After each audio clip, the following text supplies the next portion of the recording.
Ladies and gentlemen, please welcome Christina Warren, Entertainment Editor, Mashable, and Brian Sarabian, Social Media, San Francisco Giants. Hello,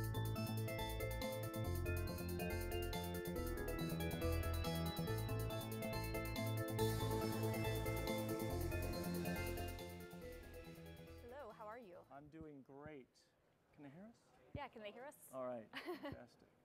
All right, so we're talking today about kind of a tri-screen engagement, mobile, television, and in person. So how long have you been with the San Francisco Giants? Well, I've been with the Giants off and on for about 15 seasons now, and 2 years specifically as the director of social media. So I've kind of started running the social community at the beginning of the 2010 season. We then had a very successful run. And, yes, show everyone your This World is our World ring. Series ring, which has about a week left before we have to hand over the 2011 championship to another team, the Rangers or the Cardinals. But the Giants, it's much like being president. You're always, going to be world champions, and we still get to keep our trophy. But it was a fantastic run for us, and it's actually grown our social community by, huge percentage points over the last 16 months since we started. So were you the first, was that the first social media initiative that the team had taken on when you joined? Yeah, when I joined, it was really, and again, sports in itself, you would think that teams would have a more aggressive social strategy. I mean, it's perfect. I mean, we 2 sessions ago, we were talking about television. I mean, everybody watches sports live. I was going to say, sports, people are saying Glee is the most social show on TV. Right. Now, I would actually argue that it's probably a sports program. Yeah, I didn't get to ask this. I was curious about the DVR effect of Glee and, the other shows, The Office and Arrested Development, which, is coming back. Yay. But sports, yeah, everybody watches sports, live or listens to it or follows it, and we're having, essentially conversations going on prior to the game, conversations actually happening during the game, and then a little bit after. So we have, in the baseball schedule, there's 162 games, and then if you go on to the playoffs, there's a lot of conversation that goes on. And so we have different communities. We have that smaller community who's actually at the game, that's tweeting, that's Facebooking, that's blogging about their experience. And then we have a much larger audience that's watching the game or listening to the game at home, watching it on their television, on their computer screen. And then there's those that are actually following via Twitter or Facebook, just out and about, and they're not able. So we kind of have those 3 different categories. So in the beginning, it was kind of understanding what's our strategy going to be, and we were kind of, like many teams, you have an old school marketing and communication strategy, and it's very focused on the media. I mean, we're one of the few industries that we actually have, full coverage of media 365 days of the year. I mean, we're on the front page of the sports page every day. We have talk radio aimed at us, and now all the fan and sports blogs talking about us. So we have that built in. Now we're trying to create our own message and reach our fans directly. So we were talking backstage a little bit, and I think that this becomes really interesting, that seems to be, there's kind of a weird dichotomy wherein, the Giants, obviously, you want to reach out directly to the fans, and the fans want to have a conversation, but there is Major League Baseball, which obviously is in ownership of the brand and has certain rules and conditions on what you can and can't do.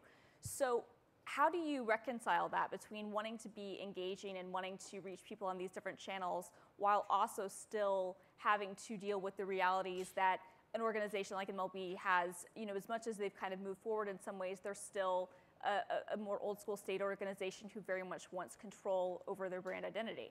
Well, and again, we're one of 30 teams in Major League Baseball, and I think we don't look at those 30 teams off the field. We're not competing with them. We're all kind of partners in this together. In Major League Baseball, of course, we have Major League Baseball Advanced Media, which we work with on the digital side, and obviously we're always working together to try to drive more fans to our website. We're trying to drive more content to our website, and it's really about thinking about what are our goals locally, how can we use those on the social and the digital platform, but then also thinking about the global brand as well and our fans. And we have a number of new fans now because of our World Series run. And I think MLB has really helped us kind of mature our brand and taken it to that next level. And so what are your goals? Is the goal to sell out, sell tickets, to keep people engaged, sell merchandise? What is kind of the end goal, I guess? Well, of course, our number one goal is to win a World Series every year. So that, of course, helps so many ways in sports. And that's the one thing working for a sports team you don't control. You don't control the wins and losses. We did have a very successful year off the field. We sold out all 81 of our home games. We had an all-time attendance record. We sold a record number of retail merchandise, and that obviously comes with winning a World Series. So I think the thing that we do control is that experience, the experience of coming to a game, the experiencing of watching or listening to a game, and also now that digital experience. And we were talking earlier, is there kind of a conflict, because watching games is, through the MLB at-bat app, you can watch a game almost anywhere in the world, high definition television, and we're connecting with fans that way. And to us, that's almost a commercial. It's a 3-hour commercial for our fans to say, this is what you're missing by not being at the park. And social media has helped us, or helped our fans actually spread that word through posting a lot of photos, through blogging, through chatting, through message boards, through all of that. And we're able to listen and engage in those conversations. What would you say as far as, you talked about a lot about having new fans that have kind of discovered the team thanks to the World Series win, and probably also based on social media and how they interact. Have you noticed a difference in the way that you're able to reach out to this newer crop of fans versus the fans who've been, Giants, loyalists going even back to when they were in New York, and made the transition to San Francisco? Thank you for pointing it out. Yes, we started over 100 years ago in New York, so we have a number of New York fans here. In fact, we had a trophy tour throughout Northern California, but we actually brought the trophy back. Willie Mays, who played for the New York Giants, brought the trophy to the, where the Polo Grounds used to be over in Harlem. And there was actually a booster club. I know there's a lot of Giants fans here in the crowd as well. So it's fascinating, though, to see this grow and how fans are connecting with us. I like to use this story. My father was a Giants fan, and he talks about listening to the old Giants announcers, Russ Hodges and Lon Simmons. And that was his connection to the team. We're finding now, this newer generation, their connections are through Twitter. Their connections are through Facebook. They actually feel connected with the team. I received an email from a young woman in Tennessee who wrote a college thesis, on the Giants' use of social media. And she basically talked about how she started, she was on Twitter, and her friend was into the Giants, and so she started to follow the Giants on Twitter. She asked a question to the Giants' Twitter account. We answered her, and she was blown away by that. She couldn't believe that the Giants answered her question, much like all of us have interacted with brands. And that gave her that connection. And then all of a sudden, she started following the team more. So we're seeing more and more of that. Usually the first question we get asked is about the players. That's on the side. We control the Giants brand, and we're trying to use that and communicate with our fans. And like you said, the younger generation, the millennials, I found that fascinating about the MTV presentation. The millennials' use of social media, and even a little bit older, in terms of how they're interacting and what they're doing to show support, to criticize the Giants, to talk about the Giants. And that's what we want. We want to encourage conversation. So, that actually brings up an interesting point, which is the first question you said that most people ask are about the players. Mm-hmm. Now, obviously, you can represent the Giants organization, but how do you deal with players, and if there are controversies involving them that then gets into social media? And from a brand perspective, what's your policy with dealing with that, and how do you manage to still be transparent and part of the conversation without getting into something that maybe, brand-wise or league-wise might not be advantageous? Yeah, it's definitely a question that we talk about a lot. First of all, Major League Baseball players probably have the lowest involvement on social media compared to the other sports. Sure. If you look at the top stars, even on our team, we only have a handful of players on Twitter and Facebook. So the one thing I have noticed is a lot of the younger players, much like we're learning, are coming up already well-versed in Twitter. They have a big digital footprint already, so that's going to be, an evolving lesson for all of us as we, continue to grow. I'd say, we don't control what the players say, but we work with them. We consult them. We have a very open policy. Major League Baseball has a player policy, what they can and can't say and when they can say it, and it's very similar across the board in terms of what the NBA and the NFL and the NHL might be doing. But we haven't had any major controversies, knock on wood. It's always interesting to hear. And again, I think there's more positive things happening with social media, with athletes, but obviously, those things don't get posted as much. We have players that are very involved with charitable organizations that are using it to promote. Our players are really good about engaging with fans. And, we try to integrate. Actually, we're trying to encourage more of our players, and we'll do many things with our players that aren't on any digital networks to the community that we have to try to bring them closer to our fans. Because, again, it's all about context. If we can bring players into a room right here and talk to you, you get to know them. You get to know what TV shows they watch. You get to know about their family, their story. You can relate with them more, and you probably become a fan. So, I think about what sort of opportunities do you see for baseball and for the Giants in terms of using social media? You were telling me how you're able to monitor what people are saying during a game, and if there's a customer service issue, someone can visit them, in the stadium and, take care of it, and you can do, and, obviously, monitor what people are saying and see how people are sharing photos and videos. But what are you seeing as maybe the opportunities to take it to the next level, where instead of just kind of being this, everyone's talking about the game, but the Giants isn't doing anything to curate the conversation, to the Giants as an organization taking a more active role in having a stream on Facebook where the fan play-by-play commentary or photos that people are uploading or videos that people are taking? What opportunities do you see for that sort of interaction? It's endless. It's really an exciting time to be in sports and social. There's a lot of third-party apps that we look at, but I'd say in general, again, the majority of the conversation is about what players are doing well, what the team's doing and whatnot, and things that we can't control. But more and more, we're hearing from fans that talk about the experience. They're talking about ticket prices or the how to get tickets. Obviously, if you're a season ticket holder, we take great pride in investing a lot in the service of our season ticket holders and all of our fans that come to the game. We're able to now listen to those consumers talking about our brand. After an event, we do a lot of events. We just had Tony Bennett night. We've had Grateful Dead night. We have a number of ethnic heritage nights. We do a lot of kind of niche marketing events that kind of go to the outside the Giants fan that are part of the San Francisco or the Bay Area community. We're now able to hear in real time what fans think about it and ways that we can improve. We like to talk about the Giants being a community asset. It's owned by San Francisco. It's owned by the fans. So this now gives us that opportunity. And it's not always easy because obviously if something negative happens, you're going to hear about it. But I think we appreciate that about our fans, and we're learning now how to interact and better ways that we can work as a company to give our fans the best experience.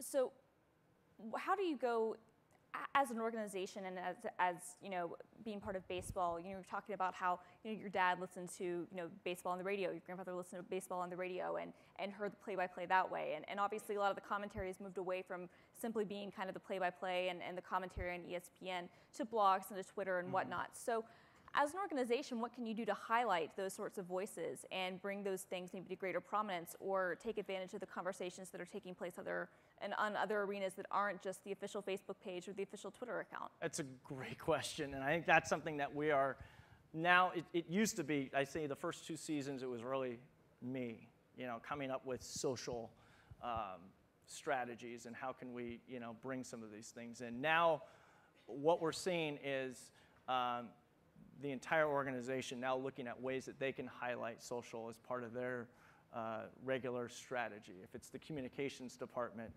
the way our PR staff has been handling and dealing with the media, and now with evolving bloggers, the way our community relations department, the way that they're working with the different nonprofits, any events throughout the season, our marketing and ticket sales department, in ways that we can reach more of those fans. I mean, there are times, we always talk about it's a natural evolution. There really is no off season, but obviously baseball kind of takes a back burner approach if you're not in the playoffs. So how do we stay on our fans' mind, and how do we stay on topic 365 days a year? Social media gives us that opportunity. Now it's up to us to create those events throughout October through February to get fans to spring training. But a number of events that we've had planned, Fan Fest and caravans and different chalk talks and things that we've done, we're trying to highlight those now with a digital strategy and trying to reach, instead of a room of 50 people, 50 plus X number outside. And I think you look at kind of the horizon, Google Plus and Hangouts, and what that could mean to a sports team and to fans. You obviously see what the power of Twitter and getting a player on Twitter, so we're looking at ways that we can continue to use Twitter as a platform to reach more internal, some of our executive team. You talk about when we sign a player or trade for a player, there's a lot of activity on Twitter and Facebook. So what are things that we can do to be ready to take advantage of that? And those are the things that we're talking about right now. And I mean, you can't do everything. So I think our strategy has been focus on a few big things and have a buy-in with the entire organization. But sports is a little bit behind many of the people in this room. I mean, the brands, we follow what brands are doing. We follow a lot of small businesses that are doing. We're trying to experiment with new ways to reach fans, and it's definitely given us a lot to take on. But the biggest misnomer is that we have a big budget. The budget is used for the players. We have a very limited budget, so that gives us more challenges, but I think a bigger opportunity in social. Have you taken any opportunities to go social first? Because a lot of times you hear about various social initiatives, and it's impressive to say we've got these fan meetups and we've got these different organizations and we're spreading the word on Twitter and Facebook. But it's likely that you're also doing local advertisements and getting the word out in more traditional ways as well. Have you taken the next step of having social-only sorts of engagements and running promotions and reaching out to people purely on a social level to kind of bring, especially those millennial fans that are most likely engaged not through radio, not through TV necessarily, not through the local ads, but are following things online to really reach to them and target them specifically? We have done a few of those things. I think we've also, talked about the way we disseminate information or make announcements. I mean, the traditional way is you send a press release out, and obviously, like I said, we have the media at our disposal, so and there's kind of a good relationship there. But we have released information via Twitter first, maybe 10, 15, maybe an hour before it goes out via press release. We try to do things specifically for our Facebook community. We've tried to do events specifically for our Twitter community, and we've had some success in some areas. But I think everything has been kind of leading up to where we are now, and everyone understands that and we're kind of, our season ticket holders have a much older demographic than right. the millennials. But we understand that those millennials are going to be our future fans, much like my father listened to the radio. The youth of San Francisco, we're hoping that we continue to connect with them. We haven't found that magic bullet yet, but I think we find little things, and we are going towards the way of, yes, we will have exclusive digital events for those fans and continue to evolve in that way. Now, does the Giants own the archive content of games, or is that under the auspices of the MLB? It's a little bit of both. I think we both own that. But yeah, we do have all that history. Because it seems to me that you've got all this, you've got 50 years, 100 years of baseball, at your disposal. And a lot of this is in video, which would be perfect to be disseminated online, on the computer screen or the iPad or whatever, and to kind of bring fans into the modern era by reminding them of past moments, kind of like a clip package of, 5 greatest, plays or greatest catches or hits or what have you. Have you looked at any way to kind of augment that past digital content that you might have at your disposal to interact with fans on a social level, especially through these more multi-screens, especially like the iPad and the computer? Right. We have, but the new advancements of Facebook and the timeline feature, to me, is a perfect platform for teams to kind of share their history, historical moments and milestones. I'm not sure how that's going to translate with teams and brands, but very excited about that. Just like you said, we have a number of new fans, a lot of younger fans. How do you connect that, the new fans with the past? And I think the digital technologies continue to evolve, and we work with MLB, on ways that we can do that. And I think that will be, it's a big project, but I think eventually we'll get there. But yes, it's definitely, something that's talked about often. So, it seems like you have a lot of goals, which is really great, especially for a program that's only been running for 16 months. What would you say is your biggest challenge, other than the budget, with trying to become more social and trying to engage more? It's funny, the challenge earlier was growth. Now it's trying to keep up with, we've seen huge growth, so now it's, okay, we have a huge community. How do we keep them engaged? How do we manage all of that?